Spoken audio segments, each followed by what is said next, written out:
दसऱ्याच्या तुम्हा सर्वांना खूप खूप शुभेच्छा. दसरा हा सण वाईटावर चांगल्याच्या विजयाचे प्रतीक आणि भगवान रामाच्या रावणावरील विजयाच्या स्मरणार्थ दसरा हा सण संपूर्ण देशभरामध्ये अगदी मोठ्या थाटामाटात साजरा केला जातो. आतापर्यंत तुम्ही चॅनलवरती दसऱ्या संदर्भातले बरेचसे व्हिडिओ पाहिले असतील, तर आता हा जो शेवटचा व्हिडिओ आहे हा दसऱ्या संदर्भातला असणार आहे. त्यामुळे तुम्ही व्हिडिओ संपूर्ण पहा आणि कमेंटमध्ये तुम्ही तुमच्या कुलस्वामिनीचं नाव लिहायला विसरू नका. दसऱ्याच्या दिवशी बघा सगळ्यांनी सकाळी लवकर उठत असतात, जास्त वेळ झोपून राहत नाहीत. असं म्हटलं जातं की बघा लवकर निघे लवकर उठे त्यास धनसंपदा भेटे. धनसंपदा भेटे याचाच अर्थ बघा आपल्यावर काही पैशांचा पाऊस पडणार नाही, पण बघा कष्टाशिवाय आपल्याला कोणतंही फळ आहे जे आहे ते मिळणार नाही. कष्ट आपण करू तर बघा प्रत्येक कामामध्ये आपल्याला यश मिळत जाणार आहे आणि आपल्या कामाचा मोबदलासुद्धा आपल्याला मिळेल. पण धनसंपदा नेमकी कोणती, तर ती बघा आरोग्याची धनसंपदा.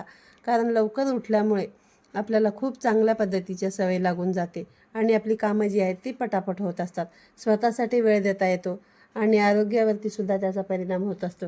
त्यामुळे जुने जे सांगतात की सणवार असेल व्रत वैकल्य असतील त्यानिमित्ताने आपण लवकर उठण्याची जर सवय लावली तर दररोजसुद्धा आपण सणावाराप्रमाणेच लवकर उठायची सवय आपल्याला लागेल. दसऱ्याच्या दिवशी बघा घटाचं विसर्जन होत असतं. घटाचे विसर्जन कसे करायचे याबद्दलचा व्हिडिओ आपल्या चॅनलवरती ऑलरेडी आलेला आहे, त्यामुळे तुम्ही जर पाहिला नसेल तर तो नक्की पाहू शकता. आज आपण दसऱ्याच्या पूजेबद्दल आपण बोलूया. दसऱ्याची पूजा म्हणजे नेमकं काय की बघा आपल्याला या दिवशी शस्त्रांची पूजा करायची असते. तुमच्या घरी जे काही शस्त्र ठेवत असाल तर त्याची तुम्हाला पूजा करायची असते. जे आपले उत्पन्नाचे स्रोत आहेत त्याची आपल्याला पूजा करायला, लॅपटॉप असेल, मुलांचे पुस्तकं असतील, पाटी असतील, त्याचबरोबर शेतकरी असतील तर शेतीच्या अवजारांची देखील पूजा करत असतात. आणि पूजा करताना खास करून एक गंध त्या अवजारांना लावला जातो, तो म्हणजे शेंदूर. जो बघा आपण मारुतीरायांना त्यांच्या पूजेमध्ये वापरत असतो. तेलामध्ये हा शेंदूर मिक्स करून त्याचा गंध शेतीच्या अवजारांसाठी लावण्याची पद्धत आहे. त्याचबरोबर बघा आधुनिक काळानुसार आपण घरामध्ये सुद्धा बरेचसे साहित्य वापरत असतो. बघा जे आपल्याला रोजच्या कामामध्ये उपयोगात असतात, जसं की मोबाईल असेल, लॅपटॉप असेल, तुम्ही व्हिडिओ बनवत असाल तर तुमच्याकडे ट्रायपॉड असेल, तर तुमचा फोटोग्राफीचा व्यवसाय असेल तर तुमच्याकडे बरीचशी उपकरणं त्या संदर्भातली असतील, किंवा मग आपण अजून काही जी बघा डिजिटल आपल्या आधुनिक काळातले जे काही साहित्याचा वापर करतो ह्या सर्व साहित्यांची पूजा आपण आजच्या या दिवशी करू शकतो. त्याचबरोबर तुमचा व्यापार असेल, व्यवसाय असेल तर त्या एखादी मशिनरी असेल त्याची पूजासुद्धा तुम्ही या दिवशी करू शकता. फक्त फरक एवढाच आहे की जसं आपण शेती अवजारांना या दिवशी शेंदूर लावतो तसं इथे आपल्याला शेंदूर जो आहे तो लावता येणार नाही. या ठिकाणी आपण त्यांना फक्त हळद कुंकू लावून फुलं वाहू शकतो. तर बघा कोणत्या वस्तूला शेंदूर लावायचा आणि काय नाही हे मी आता तुम्हाला सांगितलं.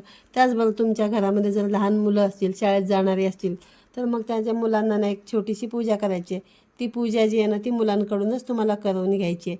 त्यासाठी बघा तुम्हाला जो काही विधी असतो तो अजिबात आपल्याला विसरायचा नसतो. भलेही तुमच्या मुलांबाळांकडे आजच्या काळानुसार जे काही उच्च शिक्षणाकडे पाटी नसेल किंवा वही पेन तरी असते, पण त्या वही पेन जरी असलं तरीसुद्धा पाटी असेल तर पाटी घ्या किंवा वही असेल तर वही घेऊ शकता.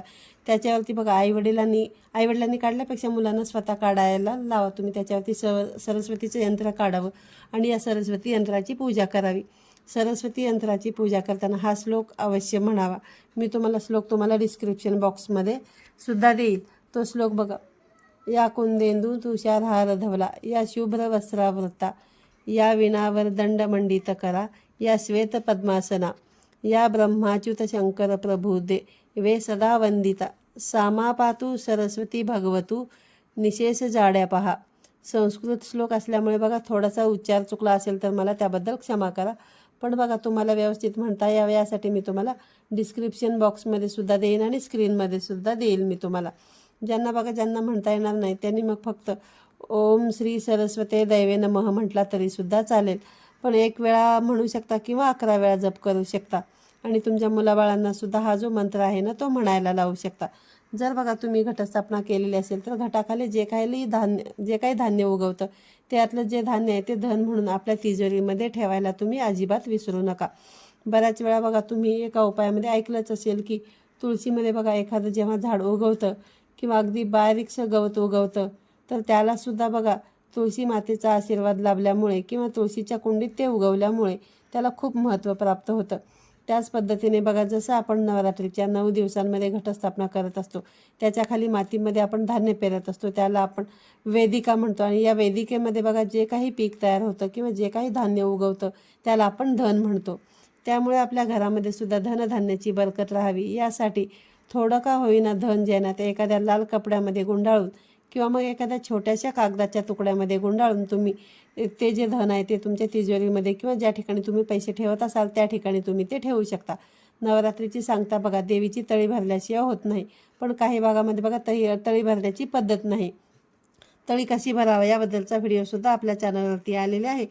त्या पद्धतीने तो व्हिडिओ बघून तुम्ही तळी जी आहे तर भरू शकता. तरी मी तुम्हाला या ठिकाणी सांगते, जसं खंडोबाची तळी भरतो ना, तसंच आपण ही तळीसुद्धा भरायची आहे. बघा, ज्यावेळेस खंडोबाची आपण तळी भरतो त्यावेळेस कलशावरती आपण विड्याची पानं लावून त्याच्यावरती खोबऱ्याची वाटी ठेवतो. पण या ठिकाणी बघा, खोबऱ्याची वाटी न ठेवता कलशावरती अख्खा नारळ ठेवायचा असतो. आणि जो आपण बघा 10 दिवस पूजेमध्ये वापरलेला आहे घटस्थापनेला, तो नारळ वापरू शकता मंगल कलशावरचा. आणि तो जर समजा देवीसमोर वाढवला असेल तर मग तुम्ही एखादा दुसरा नारळसुद्धा तुम्ही या ठिकाणी मंगल कलश जे आहे तर ते तयार करू शकता. आणि तळीच्या ताटामध्ये तुम्ही देवीचा टाक ठेवायचा, मूर्ती असेल तर फोटो असेल, जे काही तुमच्याकडे देवीचे प्रतीक असेल ते ठेवू शकता, किंवा पान सुपारीसुद्धा तुम्ही ठेवू शकता. त्या तळीच्या ताटामध्ये तुम्हाला थोडंफार जे काही घटातलं धान्य आहे ते त्यानंतर आपट्याची पानं, आणि बघा आपल्या तुळजाभवानी आईचा किंवा जी काही आपली कुलस्वामिनी आहे तिचा जय जयकार आपल्याला या ठिकाणी करत उदो उदो करत ती तळी जी आहे ती उचलायची असते. म्हणजे बघा 3 वेळा तळी जी आहे ते वर खाली करायची.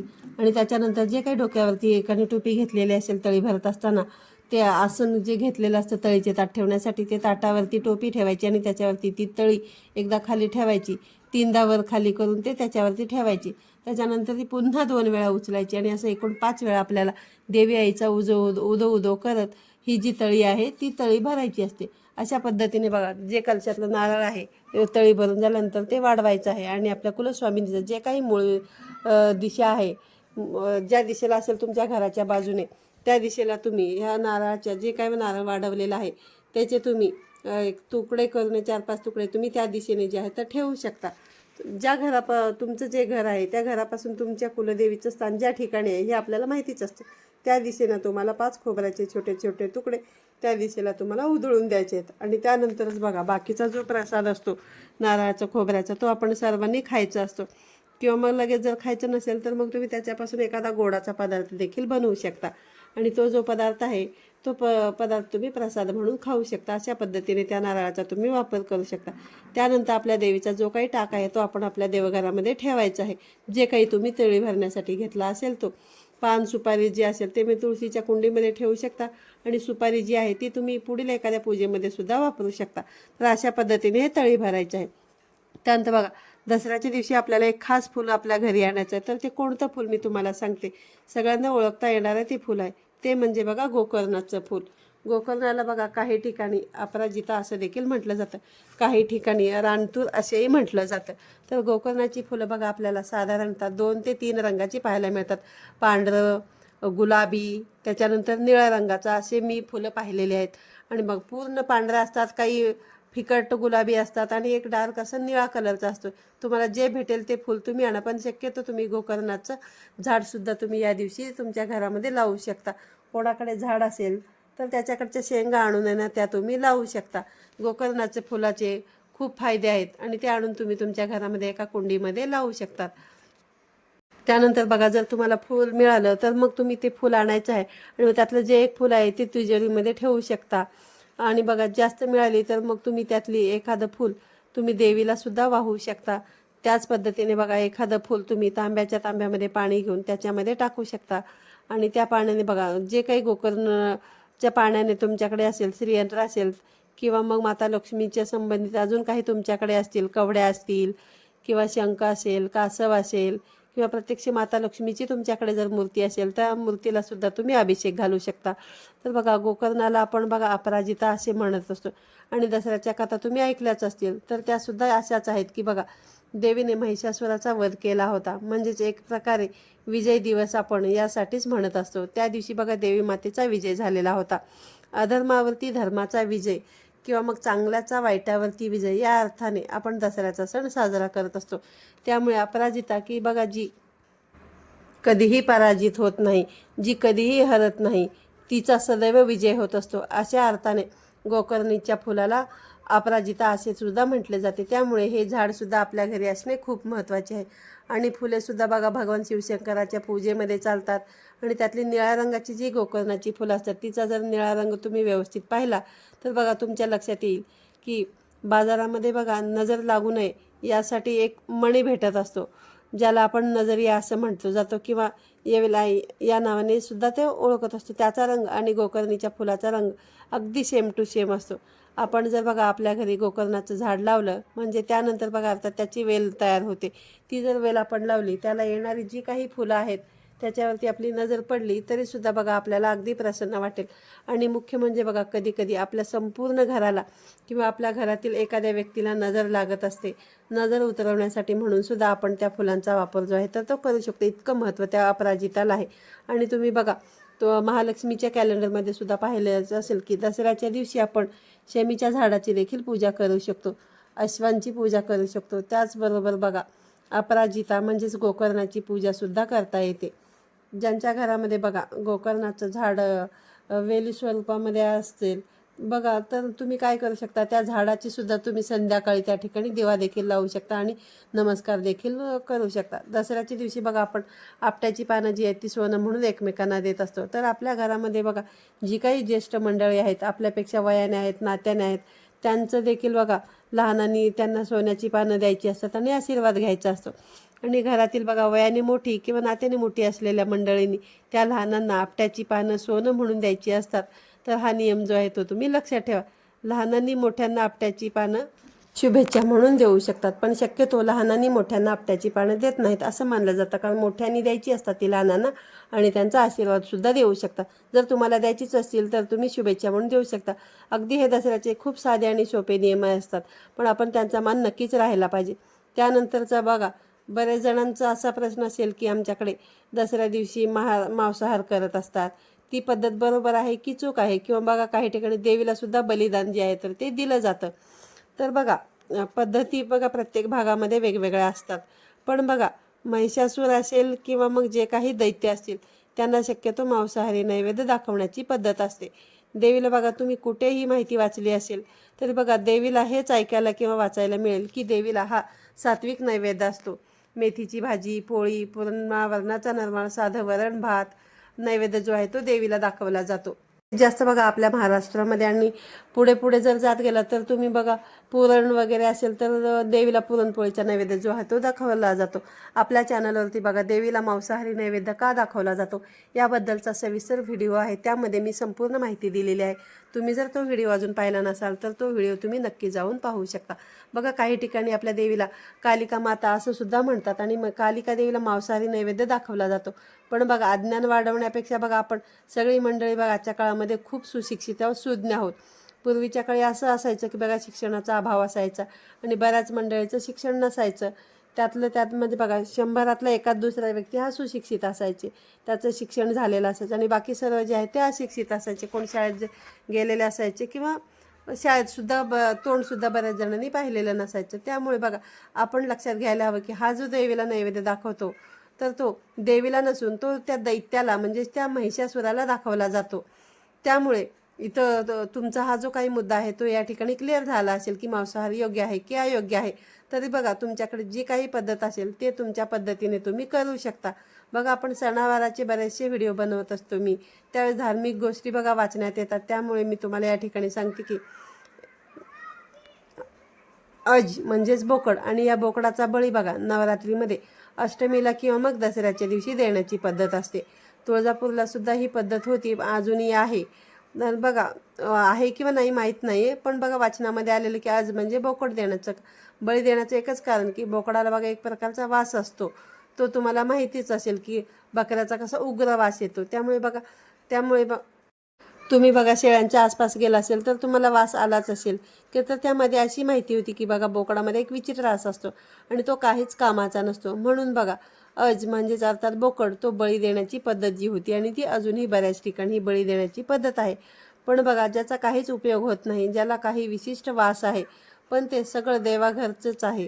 म्हणजेच काय, आपण मानव प्राणीसुद्धा देवापासूनच तयार झालो आणि प्रत्येकजण बघा वेगवेगळे दिसत असतो, प्रत्येकजण वेगळा बोलतो, वेगळा वागत असतो. पण बघा आपण एक माणूस म्हणून प्राणी आहे, माणूस चाललेले प्राणी आहे. त्याच पद्धतीने बोकडसुद्धा प्राणी आहे, भलेही तो काही कामाचा असो अथवा नसो, पण तो एक प्राणी आहे म्हणून बघा आपण त्यांच्याकडे चांगल्या भावनेने पाहिलं पाहिजे.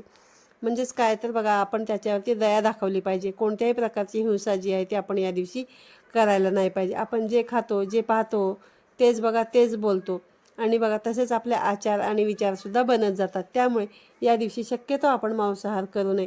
आणि सगळ्यात महत्त्वाची एक गोष्ट म्हणजे की बघा 9 दिवसांची उपवास करत असतो. भलेही बघा तुम्ही नवरात्रीचे उपवास करत नसाल, पण नवरात्रीच्या 9 दिवसांमध्ये आपण जो काही कुळाचार करतो तो कशासाठी बघा, आपण थोडं का जे पुण्य होईना त्या अशा सात्विक गोष्टी केल्यामुळे आपल्या पदरी पडतं. आणि त्यानंतर आपण बघा त्याच्यावरती जरासं मांसाहार केला, 9 दिवस सेवा केली आणि 10व्या दिवशी आपण मांसाहार केला, तर जे काही आपण सेवा केलेली असेल त्या सेवा पुण्य केलं असेल त्याच्यावरती पूर्ण पाणी फिरवेल असं ते याचा अर्थ होईल. त्यामुळे आपल्या आयुष्यामध्ये बघा आपण काही चुका ज्या आहेत त्या सुधरवत मोठं होत असतो. त्यामुळे आपण बघा पुण्य कमवून पापाचा घडा जो आहे तो कमी करत असतो. बघा या 9 दिवसांचं जे काही कमवलेलं पुण्य आहे, तर यातला एक दिवस मांसाहार करून जर पाणी फिरवणार असाल तर तुमच्या उपायाचा, तुमच्या सेवेचा काहीही उपयोग नाही. त्यामुळे बघा या पद्धतीमध्ये बघा तुम्ही बदल करून घेतला अतिउत्तम होईल. तर आपल्या संपूर्ण कुटुंबासाठी हे फायद्याचंच ठरणार आहे आणि समाजामध्ये सुद्धा बघा याबद्दलचं जे परिवर्तन आहे तर ते घडून येईल. तर आजच्या व्हिडिओमध्ये सांगितलेली माहिती तुम्हाला आवडली असेल तर व्हिडिओला लाईक करा, शेअर करा. पुन्हा भेटूया अशाच एका नवीन आणि माहितीपूर्ण व्हिडिओमध्ये. तोपर्यंत सर्वांना श्री स्वामी समर्थ.